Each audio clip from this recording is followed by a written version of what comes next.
This week on Compliance Tip of the Day, we're going to look at some issues between the CCO and the board and conclude with CCOs on the board. The Compliance Tip of the Day. This is the podcast where we bring you daily insights and practical advice on navigating the ever-evolving landscape of compliance requirements. Whether you're a seasoned compliance professional or just starting your journey, my aim in this podcast is to provide you with a bite-sized, actionable tip to help you stay on top of your compliance game. And now I'd like to say a few words about the latest podcast on the Compliance Podcast Network, AI Today in 5 with 5. Thrilled to announce the inaugural episode of my latest podcast series, AI Today in 5. I wanted to do a short, curated set of stories and news stories about AI for the compliance professional and the greater business professional. You can check it out on Megaphone, the Compliance Podcast Network, Spotify, iHeartRadio, or Apple, or wherever great podcasts are listened to. Check out AI Today in 5.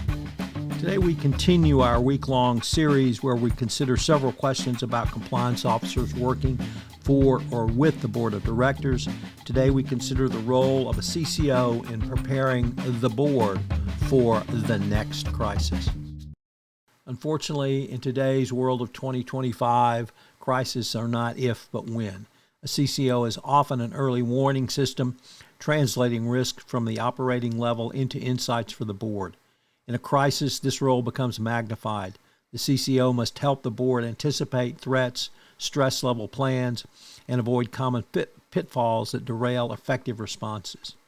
So, what should you begin with? The best crisis plans are living documents, constantly updated, integrated functions. For the CCO, the challenge is to ensure compliance and ethics considerations are built into those plans from the start. Next, once a crisis hits, speed and clarity are critical. Work to avoid pitfalls such as leaping before looking, minimizing the problem, or losing credibilities with stakeholders. The CCO's role becomes the board's translator and truth teller. Next, underscore the importance of post-event reviews, root cause analyses, and continuous improvement. For CCOs, this is where compliance expertise should shine. By institutionalizing lessons learned, CCOs can help the board convert a painful episode into a competitive advantage.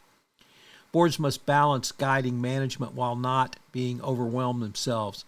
In practice, this requires a trusted advisor who can translate complexity, cut through noise, and flag when issues rise to governance levels.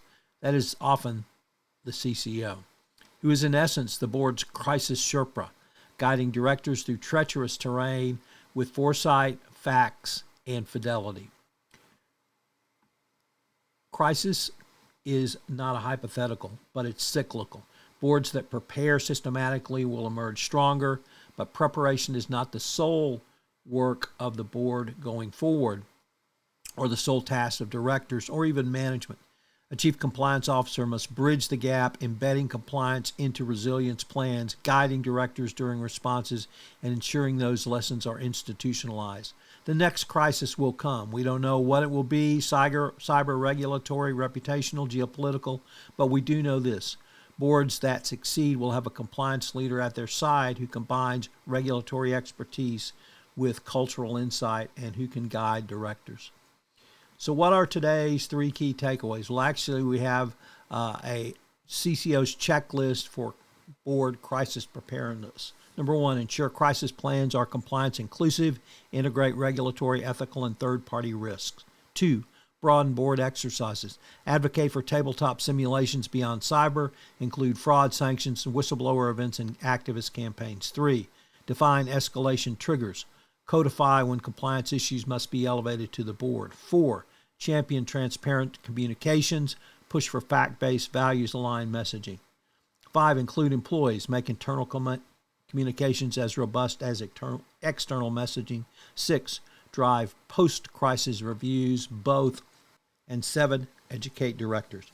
I hope you'll join us tomorrow where we change the focus a little bit to advising you on how to get your first board seat as a compliance professional.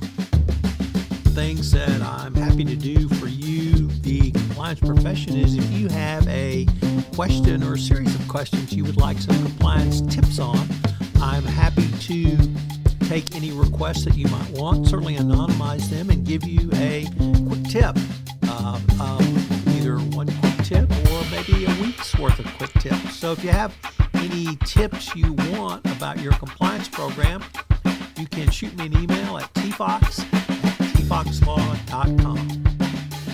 This podcast was created and produced